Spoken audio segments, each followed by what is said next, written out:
shirkadda isgaarsiinta casriga ee Somtel ayaa waxa ay daafurtay adeeg cusub oo la magac baxay Risaala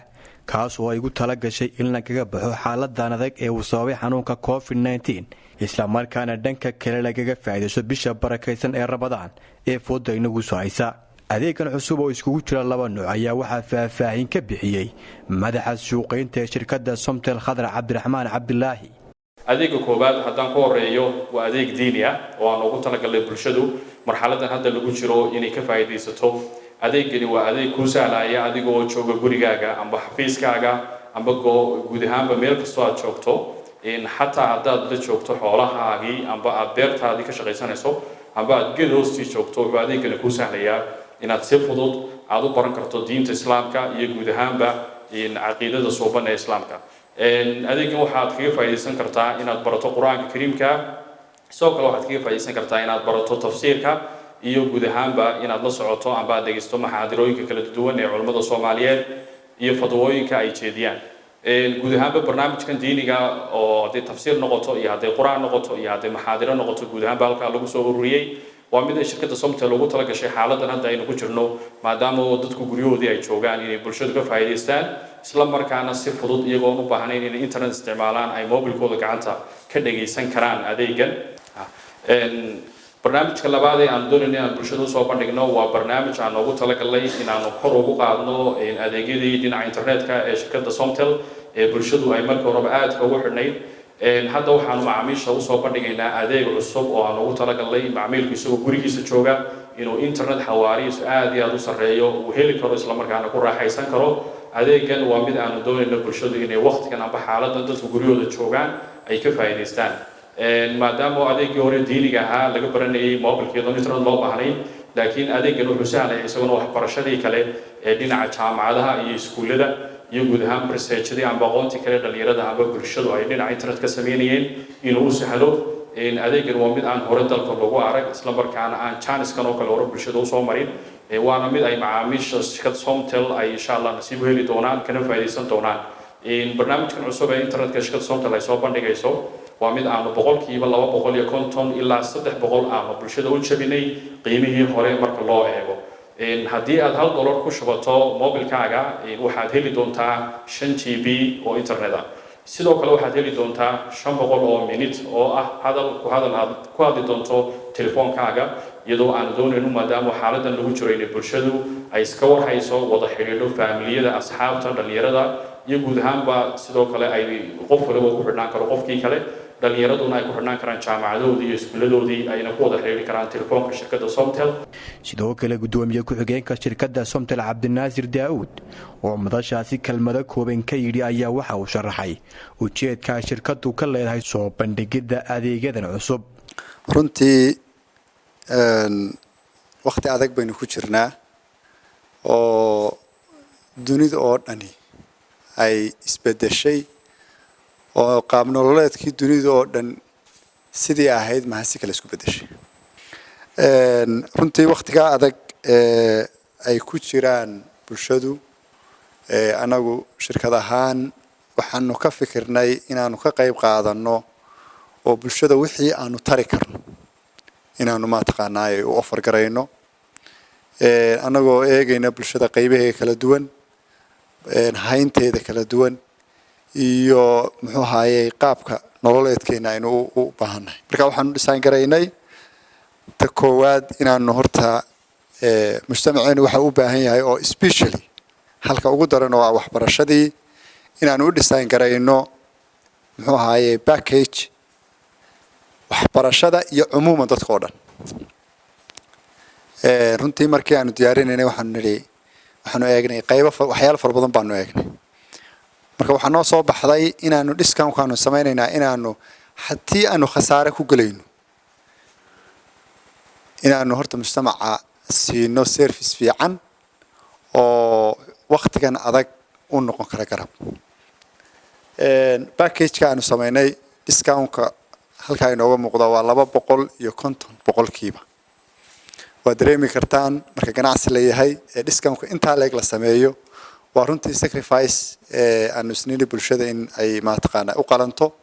bulshadu waa bulshada ka ganacsanaynay haddii bulshadii aanu ka ganacsanaynay aan safety-ga ka qayb qaadan kari weyno oo inay gurigii joogaan oo ay service-kii ay u baahnayeen guriga ku helaan aanu ka qayb qaadan kari weyno dee ganacsigiina socon maayo anagoo taa ka fikirayna waxaanu siinay runtii inaanu barnaamijkaas package-ka u samayno oo qof kasta oo reer Somaliland ah uu ka faa'iideysan karo oo aan isnay qof kasta oo reer Somaliland uu awoodaa inuu helo package-kaas iibsan karo $1 inuu ku shubto uu isticmaalo oo uu helo adeegan kale risaala oo runtii isaguna barnaamijyada hadda aan ugu talagalnay bulshada inaanu gaarsiino isgaarsiintu runtii waa qayb ka mid ah waxyaalaha ugu muhiimsan ee lagu gaarsiin karo dadka wixii la doonayay in la gaarsiiyo ama ha ahaato wanaag ha ahaato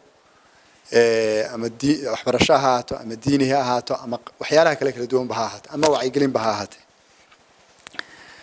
barnaamijkan risaala wuxuu u shaqaynayaa runtii waxaan ugu talagalay in qofka miyiga jooga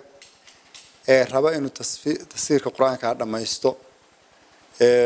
masaajidka Hargeysa ku yaala ka socda inuu halkiisa ku dhigan karo wuxuu noo saamaxayaa inuu saxiixaynka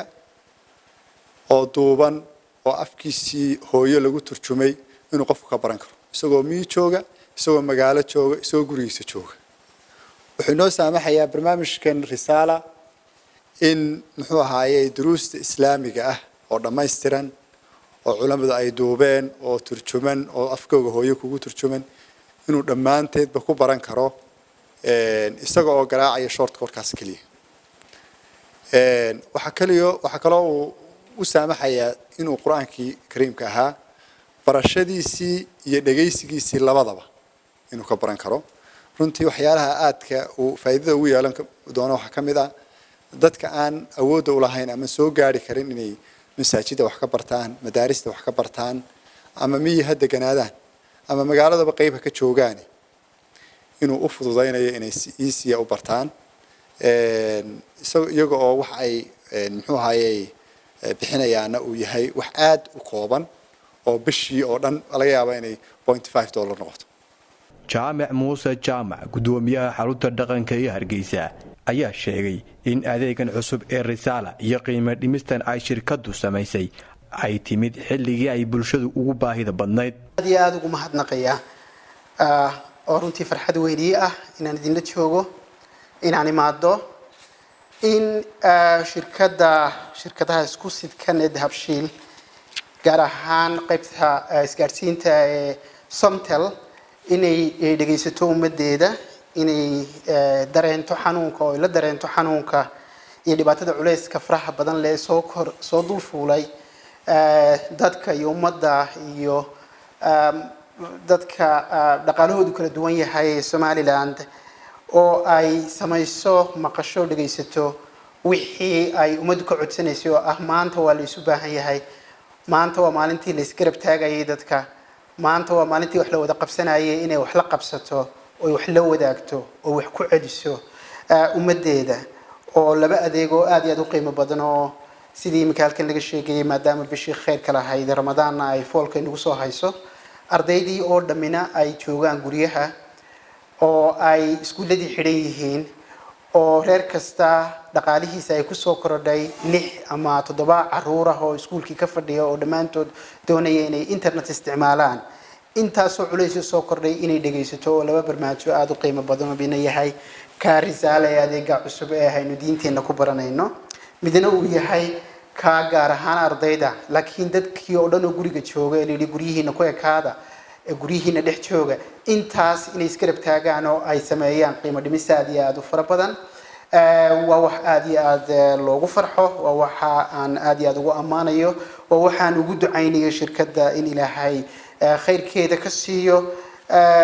faa'iidada ay sameynayso waa shirkad private oo faa'iido sameynaysan oo noqdo mid baraka leh oo Ilaahay baraka u geliyo inta ay dadka la sameysay baan ugu ducaynaya Sheekh Maxamed Sheekh Umar Dirir oo isna ka hadlay adeega risaala ayaa shirkadda Somtel uga mahad celiyay adeegaas oo ku sifeeyay mid bulshada ka caawin doona in ay diintooda si dhib yar u baran karaan alxamdulillah wa thanaa lillahi wa salatu wa salaamu ala rasuulillah wa alihi wa sahbihi wa sallam wa ba'du barnaamijkan risaala barnaamij aad u muhiim ah way runtii khayr Allah siiyo shirkadu ay soo kordhisay waxaa dadku ay si dhib yar u faa'iidaysanayaan diintoodii inay bartaan dhinacyo kala duwan qur-aankii kariimka ahaa tafsiirkiisii iyo culumtii shareecada ee cibaadadooda ay ku saxayeen tiknolojiyada ama horumarkan adduunka laga gaadhayna shar iyo khayrba uu leeyahay waxaa lagama maarmaana dhinaca khayr kale inaynu uga faa'iidaysano siina baahino qofkuna intuu hees iyo wax bilaa macno ah iyo majaajilo dhagaysan lahaa waxyigaa qalbiga u nuuraya waa inuu waxyiga dhagaystaa siduu ilaahay ba yidhi kitaabun anzalnaahu ilayka mubaarak liyadabbaruu aayaati waliyatadakara ulul albaab waa kitaab barakaysan oo dadka usoo dejiyay baa ilaahay wuri si aayadihiisa ay u dhugtaan oo u dhadhamiyaan dabeetana ay ugu waantoobaan dadka caqliga leh nabiguna sala allahu calayhi wasalam waxa yihi laa yahdiya allahu bika rajulan waaxidan khayrun laka min xumuri nacam geela cascas waxa kaaga fiican qof qura inuu ilaahay sababtaada kusoo hanuuniyo ilaahay mar kale waxa uu leeyahay qul haadihi sabiili adcuu ila allahi calaa basiiratin ana waman ittabacanii nabi maxamed oo dadka waxaad ku tidhaahdaa dariiqa islaamku waa jidkii aan marayay